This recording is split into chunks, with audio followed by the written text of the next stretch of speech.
Nobody saw it coming. Not the fans in the arena. Not the commentary team. Not even Randy Orton himself. And that's exactly the point. Because when Trick Williams decides to make a statement, he doesn't send a warning. He doesn't walk out to the ring with a microphone and deliver a 10-minute soliloquy. He waits. He stalks. And then, when the moment is perfectly ripe, when the lights are brightest and the target is most exposed, he strikes. Welcome back to Wrestling Impact. What you are about to hear is the full, unfiltered story of the night Trick Williams changed the entire landscape of Smackdown, the night he looked the most dangerous man in sports entertainment dead in the eye and threw the first punch. Buckle up, because this one hits different. Let's set the scene first, because context matters here more than almost any other time in recent memory. For the past several weeks, Smackdown had been orbiting around Randy Orton in that way it always does when Orton is in full Predator mode. There's a specific kind of tension that settles over an entire roster when the Viper is at his most calculated.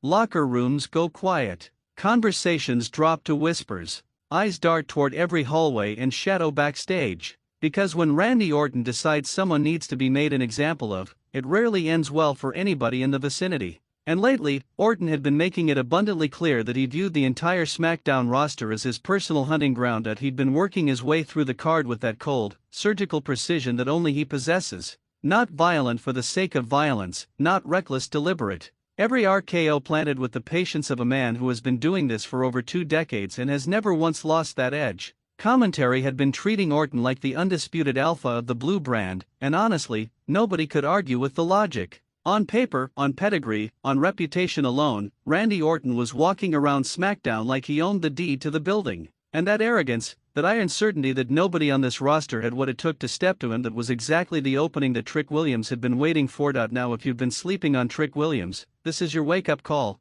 and I mean that with the utmost respect to your wrestling fandom. This man is not just talented. He is the kind of performer that comes along maybe once or twice in a generation, the complete package of charisma, athleticism, ring intelligence, and that unmistakable star quality that you simply cannot manufacture in a performance center. Since his call-up to the main roster, Trick has been moving through SmackDown with the quiet confidence of someone who knows exactly who he is and exactly where he's going. He doesn't need to shout it from the rooftops. The work speaks.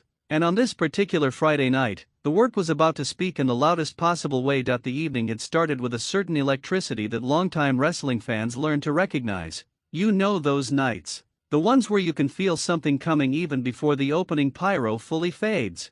Fans in the arena were buzzing with an anxious, anticipatory energy that had the whole building feeling like a storm system building on the horizon. Randy Orton had already been involved in the show's opening segment, doing what he does best, methodically, theatrically, reminding everyone in that arena that greatness has a name and it comes with a lowercase than a capital V. He'd wrapped up his business for the night, or so he thought, and was making his way back through the curtain with that unhurried, king surveying his kingdom stride that drives fans absolutely wild and makes opponents absolutely miserable. Backstage, things were moving in a very different rhythm. Trick Williams had been in the building for hours. Not warming up in front of mirrors. Not cutting promos to nobody. He was watching. He was studying. There are people in this business who prepare like athletes and there are people who prepare like chess grandmasters, and what makes Trick Williams so genuinely dangerous is that he operates on both levels simultaneously. He had mapped this night out not as a plan of attack, necessarily, but as an opportunity that he intended to be absolutely prepared for if and when it presented itself.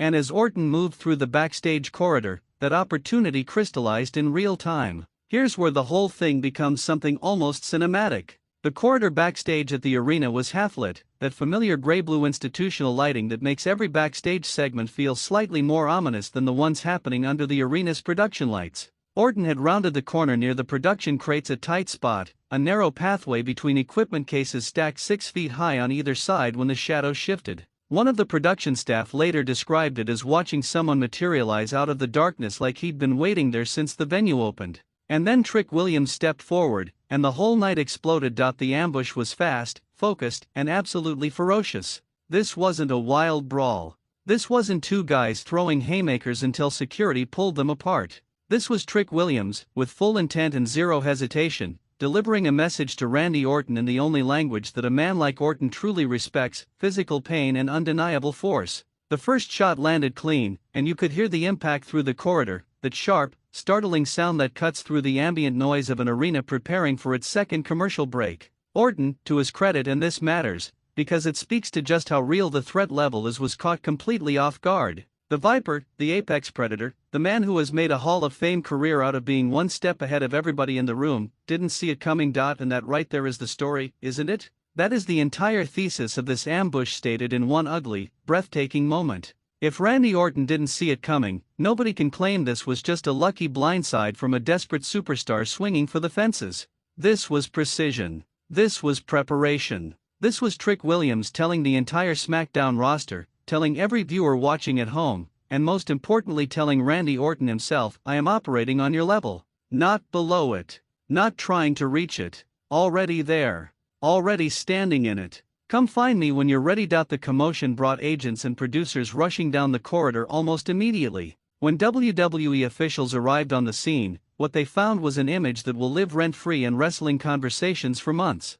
Orton was down, disheveled, the composed certainty that he carries like a second skin visibly rattled for the first time in what felt like an eternity. And Trick Williams was standing over him, not in celebration, not screaming, not performing for an audience that wasn't even there, just standing there with the kind of stillness that is 10 times more chilling than any victory dance could ever be. He looked down at Orton for one long, quiet moment. And then he turned and walked away. No words. No theatrics. The statement had already been made. Now, the cameras, because this is WWE and cameras are everywhere backstage, had captured the whole thing, and it didn't take long for that footage to make its way onto the SmackDown broadcast. The arena, which had been settling into the comfortable lull of mid-show normalcy, erupted when that footage hit the screen. The crowd reaction was something extraordinary, a genuine split of shock and absolutely unhinged excitement that only happens when something feels real and unscripted, even within the scripted framework of sports entertainment. Half the crowd was on their feet. The other half had their hands over their mouths.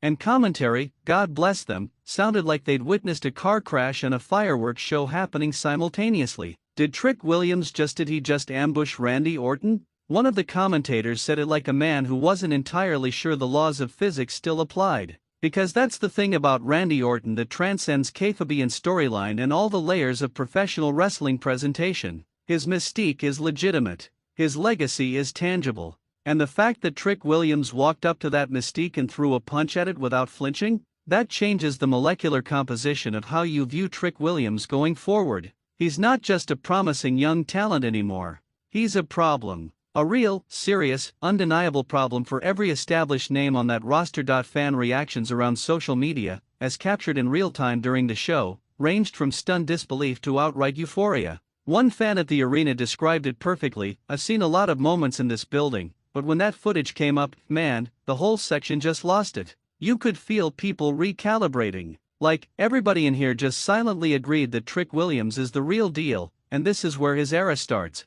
That kind of organic crowd reaction, that visceral, uncoached response, that's what separates a good moment from a historic one. And make no mistake, this qualifies. But let's zoom out even further, because the ambush itself is only half the story. The other half is what it means strategically for Trick Williams. Consider the position he was in before this moment. Talented? Absolutely. Over with the crowd? Without question. But still existing somewhat in the shadow of bigger names, still building his credibility against the upper tier of the card, still in that zone where one transformative moment could shift everything. Ambushing Randy Orton doesn't just make a statement, it draws a line in the sand and dares Orton to cross it. It forces a confrontation. It compels the story forward. And it does something that almost nothing else in wrestling can do: it positions Trick Williams as an equal in the minds of every fan watching before he's even locked up with Orton in a sanctioned match. Think about the chess move here. Trick Williams didn't challenge Orton to a match on the microphone. He didn't go the conventional route, the safe route, the route that every other mid-card talent takes when they want to announce their ambition to the world.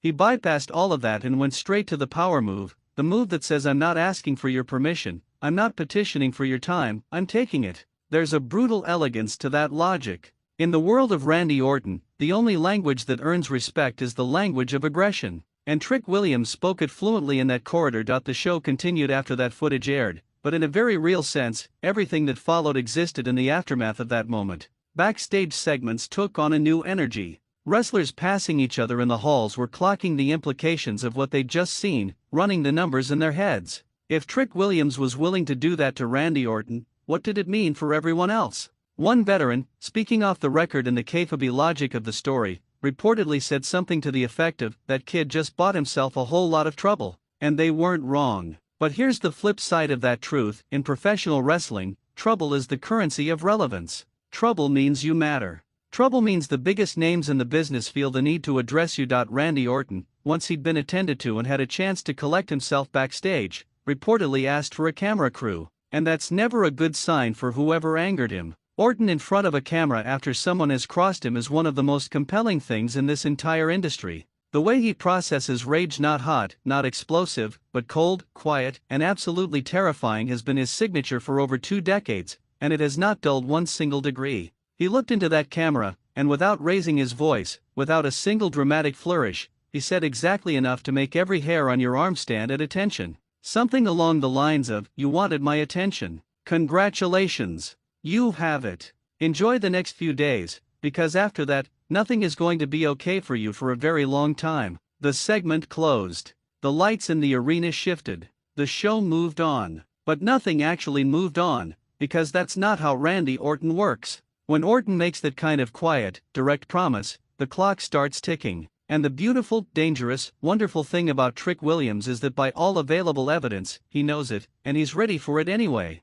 That is the kind of fearlessness that you cannot coach into someone. That is native courage, the deep, unshakable belief in your own capabilities that makes you look at the consequences of your actions and decide they're worth it. As Smackdown went off the air that night, the entire wrestling world was buzzing with the same few questions. What happens when these two actually collide in a match? What does Orton do next? Does he strike immediately? Does he play the long game? Does he make Trick wait and wonder and sweat? And perhaps most intriguingly, does Trick Williams have a follow-up? Does he have a plan, a strategy, an endgame in mind? Because ambushing Randy Orton is the beginning of something, not the end. You don't poke the most dangerous snake in the building and then go home and sleep peacefully. You stay sharp. You stay ready. You keep moving. What we witnessed on Smackdown wasn't just a segment or a storyline development or a character moment. What we witnessed was a declaration of war issued by one of the most exciting and capable performers of his generation toward one of the greatest to ever do it. And the fact that it happened the way it did in the shadows, without fanfare, with absolute conviction, tells you everything you need to know about where Trick Williams is as a performer and as a competitor right now. He is not here to make friends. He is not here to wait his turn politely. He is here to take what he believes is his. And if Randy Orton is in the way of that, then Randy Orton is going to feel every inch of Trick Williams' ambition. This rivalry, wherever it goes from here, has the potential to be one of the defining feuds of this era. The generational collision dynamic alone, the grizzled, calculating veteran against the explosive, fearless new blood, writes itself. But what makes it more than just a generational story is the specific chemistry of these two personalities. Orton thrives in environments where the stakes are psychological as much as physical. And Trick Williams, based on everything we've seen, is not someone who can be psychologically unraveled. He's too grounded, too confident, too locked into his own identity to get rattled by mind games. Which means these two might actually have to go out there and just fight. And that, wrestling fans, is the best possible news imaginable. The road to wherever this goes, a premium live event, a blow-off match, a violent, no-holds-barred collision on SmackDown itself, is going to be worth every moment of the journey. And it started with a blindside in a half-lit corridor backstage at a Friday night SmackDown taping. It started with Trick Williams deciding that the time for patience was over and the time for action was now. It started with the kind of move that changes careers, shifts dynamics, and redraws the map of what a brand looks like when a new power begins to assert itself. If you're a SmackDown viewer who has been waiting for that next big thing, that next performer to grab the torch with both hands and refuse to let go, you're watching it happen in real time. And if you're Randy Orton, well, the Viper has faced monsters, legends, and everything in between across a career that spans multiple generations of this industry. He's faced them all, and he's still standing. But he's never faced Trick Williams. Not like this. Not with Trick operating at this level of conviction and hunger. And that fact alone makes whatever comes next must-see television of the highest order. Here at Wrestling Impact, we will be covering every single development in this story from every angle possible: the matches, the mind games, the backstage power plays, the crowd reactions, the historical context. This is exactly the kind of storyline that reminds you why professional wrestling, at its absolute best, is unlike anything else in the world of entertainment. Raw, real, emotionally resonant, and completely unpredictable. If you want to be part of this conversation, drop your thoughts in the comments below. Tell us what you think Trick Williams does next. Tell us how you think Randy Orton responds. Tell us who you think comes out on top when these two finally meet in a match that the wrestling world already knows is going to be spectacular. Your takes are always the best part of this community, and this is one of those topics where every perspective matters. And if you're new here, if the algorithm dropped this video in your feed and you stuck around for the whole thing, welcome to Wrestling Impact. Hit that subscribe button and ring the notification bell, because we are in the business of telling the stories that make this sport worth caring about. Every week, every show, every moment that matters, we will be here breaking it down, hyping it up, and celebrating the craft of professional wrestling with the passion it deserves.